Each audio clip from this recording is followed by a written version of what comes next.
Le toast, George Sand.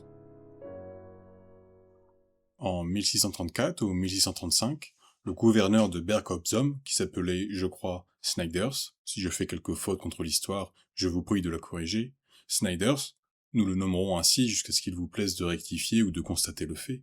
Snyders, vous dis-je, venait d'épouser la belle Juana y Messila et... Je vous fais grâce de ces autres noms, elle n'en comptait pas moins de 14, fort inutiles à rapporter, comme vous allez voir, pour l'intelligence de cette historiette. Doña Juana, née sous le beau ciel de l'Espagne, avait suivi sa famille en Flandre, dont les Espagnols étaient maîtres alors, comme bien vous savez.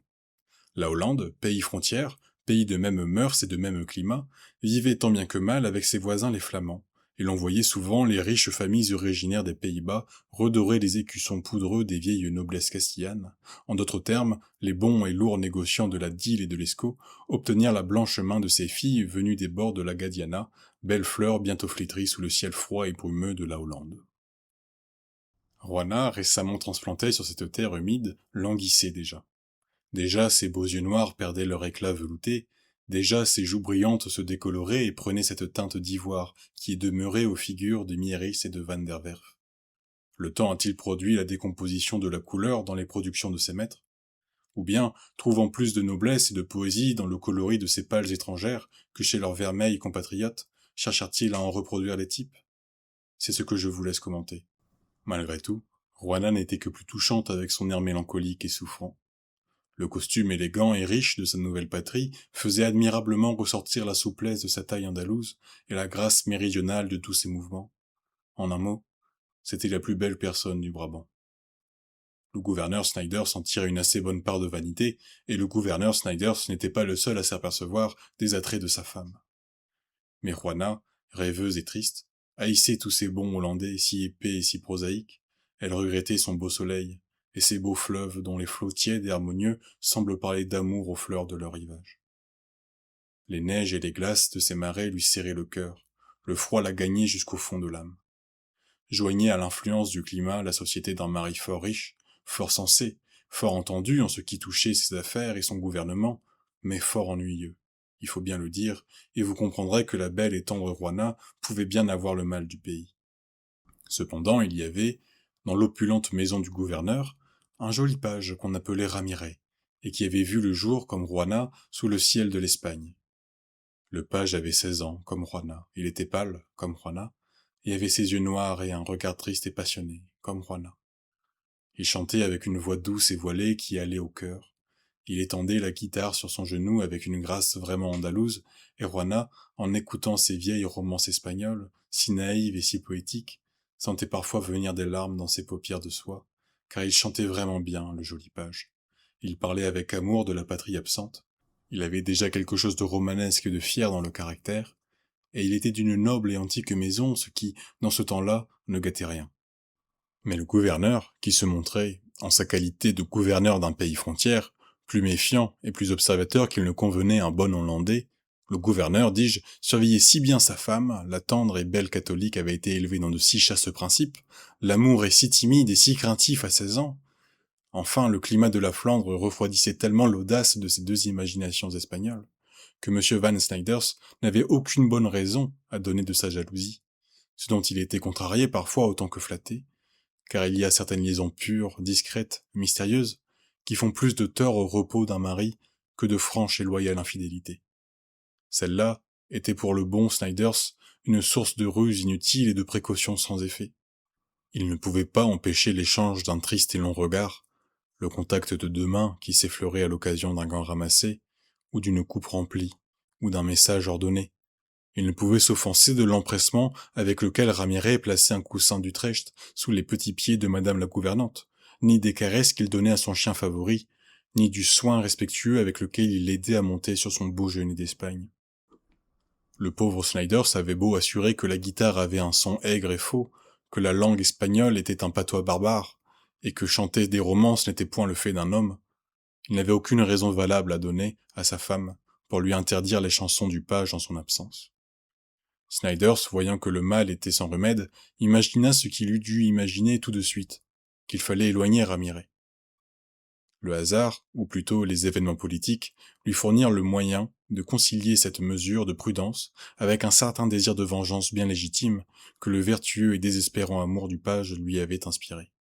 Richelieu s'était imaginé de mettre la Hollande en guerre avec l'Espagne, et, à cet effet, il venait de faire un traité d'alliance avec l'Angleterre pour rentrer dans les Pays-Bas à main armée.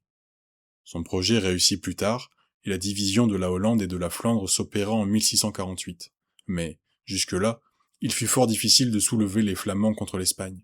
Le joug de l'Inquisition s'était singulièrement adouci depuis les leçons données au duc d'Albe, et cette population commerçante se méfiait avec raison des suites d'une guerre pour ses intérêts, quel que dût en être le résultat pour sa gloire. Le gouverneur de Berg-op-Zoom fut à peine initié au mystère du cabinet de Richelieu qu'il se crut habile autant que rusé. Il entra, comme ses confrères, dans les intrigues et entama une négociation secrète avec son parent, le gouverneur d'Anvers, Anvers, citadelle espagnole depuis le fameux siège de 1585, pour le prévenir du coup qui se préparait au dehors. Le but des provinces hollandaises était de séduire les Pays-Bas espagnols et de les porter à la révolte, afin d'éviter les lenteurs du blocus et les chances de la guerre civile, si fatale au commerce des deux nations. Il se trouva que le gouverneur d'Anvers, vieillard d'une politique hargneuse et susceptible, avait eu dans sa jeunesse d'âcres différends avec le père de Ramirez. Il avait gardé à cette famille une rancune profonde et semblait ne négliger aucun moyen de la maintenir dans l'état de pauvreté où elle était alors réduite. Van Snijders s'imagina lui faire un très grand plaisir en lui dépêchant le jeune Ramirez comme porteur de son message politique. Et il eut soin d'ajouter en post-scriptum que si le gouverneur d'Anvers jugeait à propos de s'assurer du jeune espagnol comme d'un otage contre l'Inquisition, il était fort disposé, lui son maître, à ne point le réclamer au nom de la Hollande. L'intervention assurée de la France mettant à couvert toute vengeance particulière des Flamands contre leur despote. Le pauvre enfant partit donc pour la citadelle d'Anvers, chargé d'une lettre de recommandation qui devait le conduire à la prison ou à la potence, suivant l'humeur ou les intérêts du gouverneur. Depuis plusieurs jours, il avait quitté Berg-op-Zoom pour remonter ce grand bras de l'Escaut qui descend à Anvers. M. Snijders, n'entendant plus parler de lui, et espérant bien non plus entendre parler jamais, se sentait dans une disposition beaucoup plus accorte et bienveillante que de coutume. Il soupa de fort bon appétit, remarqua plusieurs fois que son gros joufflu de page Brabançon faisait le service beaucoup plus dextrement que l'espagnol orgueilleux et distrait, vanta avec amour la bière et les brouillards de sa patrie, maltraitait le chien de Juana, qui ne voulait rien accepter de la main du nouveau page. En un mot, il ne perdit aucune occasion d'être agréable et bon mari, en disant force mal de l'Espagne, des femmes, des romances, des petits chiens et des pages qui jouent de la guitare. Quand le repas fut fini, Juana passa dans le salon et s'assit mélancolique et silencieuse sur son grand fauteuil.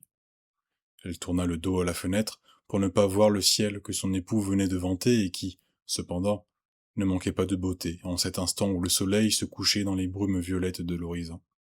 Elle plaça elle-même sous ses pieds ce coussin que Ramirez avait touché tant de fois avec amour, et, renfermant un soupir, elle écouta d'un air distrait les lourdes fadeurs de son époux.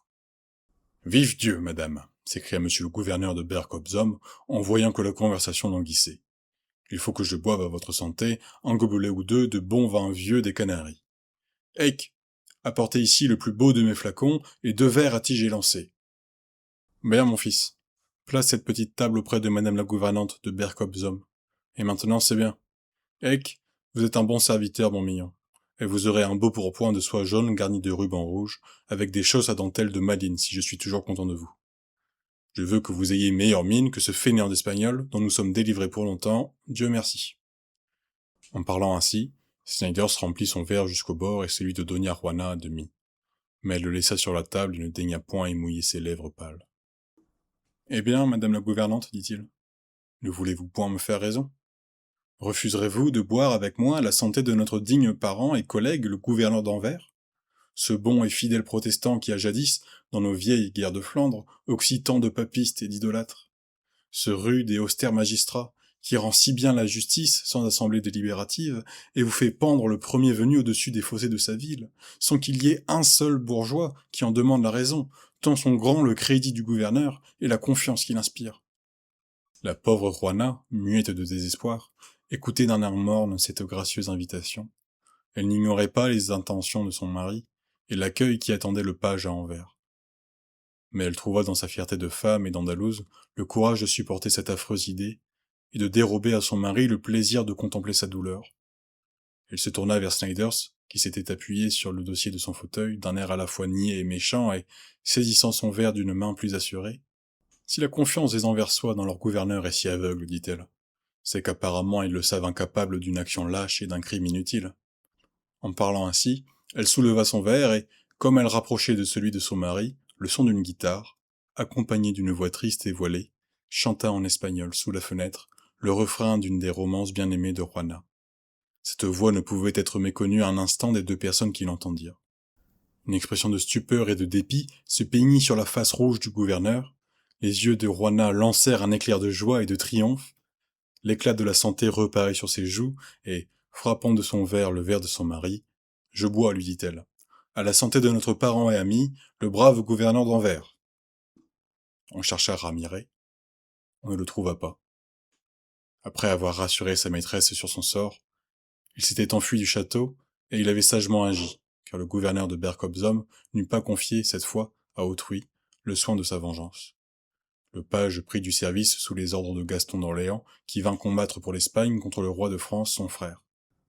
On assure que lorsque la paix générale fut conclue, en 1648, Ramirez, parvenu à un rang important dans l'armée, rendit de grands services au vieux gouverneur d'Anvers, qui par politique ou par loyauté avait refusé de seconder les desseins de Snyders. Ce qu'il y a de certain, c'est que Snyders avait péri durant la guerre, et que le page était guéri de son amour pour la belle Juana, après 12 années de guerre et d'ambition.